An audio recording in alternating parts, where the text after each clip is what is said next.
Oi, gente, tudo bem? Hoje, como eu havia falado no vídeo anterior, eu vou contar um pouquinho para vocês sobre a questão de metodologias ativas dentro dos cursos de medicina. Então, no ano de 2014, a gente teve ali uma alteração, nas diretrizes curriculares nacionais que visavam implementar dentro dos novos cursos de medicina em universidades públicas essa implantação de metodologias ativas. Tá, e o que muda de uma metodologia ativa para uma metodologia tradicional? Na metodologia ativa, nós não temos aulas ali expositivas, como na metodologia tradicional. Então, o aluno ali, ele tem mais autonomia dentro da construção do seu conhecimento. Isso, assim, na teoria, parece muito bonito, mas como o ensino médio, no geral, e fundamental no Brasil, ele é um ensino muito, pautado na metodologia tradicional. O professor vai lá, expõe a aula, o aluno absorve, estuda para a prova e tudo bem. Então, quando você entra dentro de uma universidade, nova, no caso a minha universidade aqui é nova, o curso teve início no ano de 2019, você tem um choque muito grande, porque não vai de encontro a tudo aquilo que você viu, que você teve a oportunidade de lidar ali no seu ensino médio, no seu ensino fundamental, de uma forma totalmente diferente de você aprender. E tá, como que funciona isso? Quais são essas metodologias ativas? Metodologias ativas, gente, tem uma classe de dinâmicas que entram, e pode entrar dentro delas.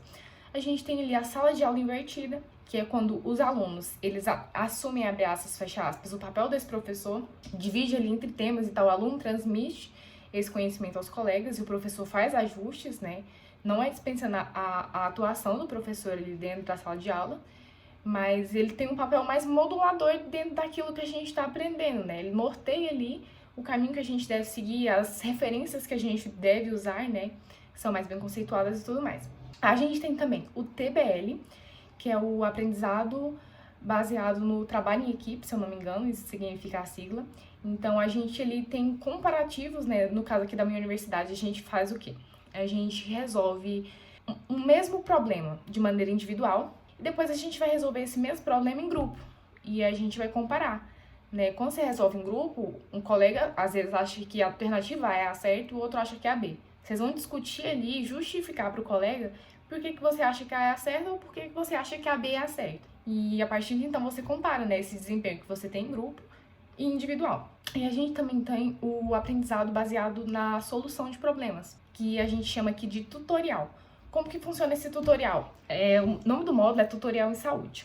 Então, aqui na faculdade, quando você emprega metodologia ativa, esses módulos, eles são integrados. Então, por exemplo, no primeiro período a gente estuda sistema locomotor em anatomia, os ossos e os músculos e articulações. Então, na fisiologia, a gente também vai estar vendo a fisiologia do sistema locomotor, como que funciona o mecanismo de contração muscular, de degeneração óssea, por exemplo, e tudo mais, os tipos de articulação. Na histologia, a gente também vai estar estudando esses tecidos, entende? Então, tudo ali tem que estar integrado. Não é para eu estudar, por exemplo, em anato, sistema locomotor, em fisiologia eu estudo neuro, em histologia eu estudo outra coisa completamente diferente. Não. E para que isso? A gente tem, toda semana a gente tem um módulo chamado Tutorial em Saúde. Nesse módulo, a gente recebe uma situação-problema daquilo que a gente está estudando. Por exemplo, agora, nesse segundo período, a gente está vendo o sistema endócrino. Então, a gente recebe ali uma pessoa com algum problema, alguma disfunção endócrina, e a gente vai ter que discutir ali com os colegas o que a gente quer levar como objetivo de estudo. Então, vamos lá. A pessoa está com sintomas ali de hipotireoidismo. Então, a gente vai colocar lá no objetivo compreender a morfofisiologia da glândula tireoide, que secreta os hormônios T3 e T4, e tem relação com esses quadros aí, hipertireoidismo. E isso você decide em grupo. E cada vez que você vai abrir um caso clínico e fechar um caso clínico, mas no início, principalmente, você escolhe um coordenador, que é quem coordena a discussão do grupo, e um secretário. Esses secretários, na outra semana, quando a gente for fazer o fechamento desse caso, vão ser também aqueles que vão coordenar a discussão. E por que isso é positivo? Porque ao invés de você estudar só aquela questão ali morfológica, histológica ou anatômica, você vê a aplicação disso na prática. Então, você tem um pouco mais de contato ali com aquela realidade clínica mesmo, por mais que não seja um caso clínico que eles dão pra gente. Vamos lá, vou exemplificar um pouco do que chega pra gente, Então, o paciente, fulano de tal, nome tal, tantos anos, aí coloca ali também o vício empregatício da pessoa, né?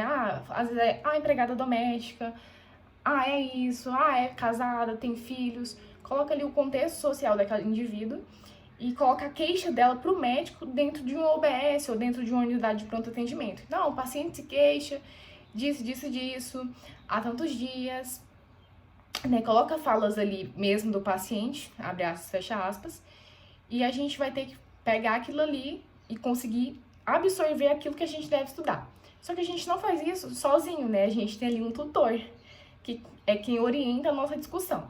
Então a gente não faz isso, tipo assim, eu quero estudar isso. Não tem nada a ver com casa e eu quero estudar isso. O tutor vai lá, opa, vocês têm que se voltar para esse norte aqui.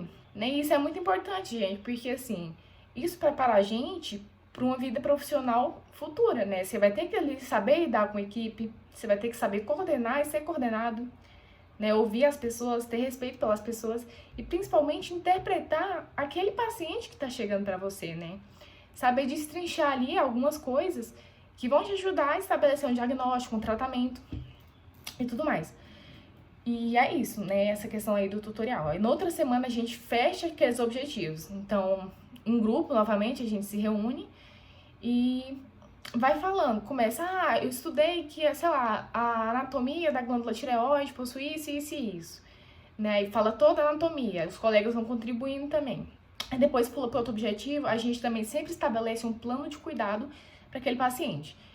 Mas segundo período, você está estabelecendo um plano de cuidado? Então, né, gente, nosso plano de cuidado é equivalente ao período que a gente está, né? Então, assim, são coisas um pouco mais óbvias dentro daquilo que a gente está estudando. Então, a gente, na farmacologia também que a gente tem, então, questão de hipotireoidismo, a gente vai estudar os medicamentos que auxiliam no tratamento, né, do hipotireoidismo. Então, você estuda a classe de medicamentos, você tem que apresentar isso no seu plano de cuidado. Questão de caminhamento também, né, a estrutura de uma UBS ou então de uma UPA, como que funcionam as referências, contra-referências, tudo isso a gente está imerso e a gente também tem que ter essas noções para apresentar no desfecho do caso clínico. Aqui, nessa faculdade de metodologia ativa, a gente costuma ter o acesso, né, mais amplo ao sistema de saúde desde o primeiro período. Então, o período passado, a gente conheceu todo o sistema de saúde de Catalão, né? Visitou o Corpo de Bombeiros, visitou o SAMU, visitou a UPA, visitou o UBS, visitou a Santa Casa de Misericórdia. Então, assim, a gente fez muitas visitas mesmo, centro de pediatria, o CAPS, né, que trata a questão psicológica. E conheceu, e a gente tinha que fazer leituras, né, que eram preconizadas. Por exemplo, a gente fazia a leitura que era o que a gente deveria ver na prática. À medida que a gente fazia a visita, você ia ter que ter o senso crítico. Tá faltando isso. Esse elemento aqui que é importante, a gente não consegue ver nesse serviço de saúde. E fazia o portfólio e tudo mais. Agora, nesse período, a gente está em uma UBS fixa para acompanhar atendimentos, né, ali dentro da UBS, atendimentos médicos, aplicação de vacina, como funciona a questão dos prontuários, né, eletrônicos, que isso é muito importante também, porque, assim, a gente vê nesses médicos mais antigos, não digo nem de metodologias tradicionais, né, porque, obviamente, foram formados em metodologias tradicionais, mas que eles têm uma resistência muito grande em aderir a esse prontuário eletrônico, né, então eles não preenchem corretamente. Isso é um problema gigantesco, porque o prontuário eletrônico, ele pode ser acessado em qualquer lugar do Brasil. Então, sei lá, se o médico prescreve alguma coisa para esse paciente aqui em Catalão. Se esse paciente estiver lá em Goiânia, o médico de Goiânia, né, se o prontuário foi bem feito aqui, ele consegue saber o que esse médico fez e o que ele pode intervir agora, né? E a gente aprende desde cedo a valorizar esse sistema e a manuseá-lo também. Então, gente, é isso. O que a metodologia ativa traz de diferente. É um desafio, mas é um desafio muito bom. No começo, eu estranhei um pouco, né? Porque eu vim de uma metodologia 100% tradicional, assim como todo mundo. Apesar de eu já estudar sozinha em casa, eu não imaginava que ia contar com isso na universidade. Inclusive, foi algo que eu não olhei quando eu escolhi aqui, né? Eu não sabia disso de metodologias ativas dentro dos cursos de medicina e tudo mais. A outra universidade que eu havia passado era a metodologia tradicional. Enfim, hoje eu gosto bastante da metodologia, defendo também, eu acho que ela é muito eficaz na formação mesmo do estudante. E também é capaz de preparar a gente muito bem para os desafios que a gente vai encontrar, né, dentro da profissão. Seja na forma de lidar com as pessoas, de interagir ali com o pessoal, praticar o respeito, né? E é isso, espero que vocês tenham gostado, espero que tenha ajudado vocês na hora de escolher a universidade. Se você viu esse vídeo e achou super interessante, acho que vale a pena, né, você pensar nessa possibilidade, né, de escolher uma universidade com metodologia ativa. Se você acha que não é pra você, tem muitos tradicionais por aí.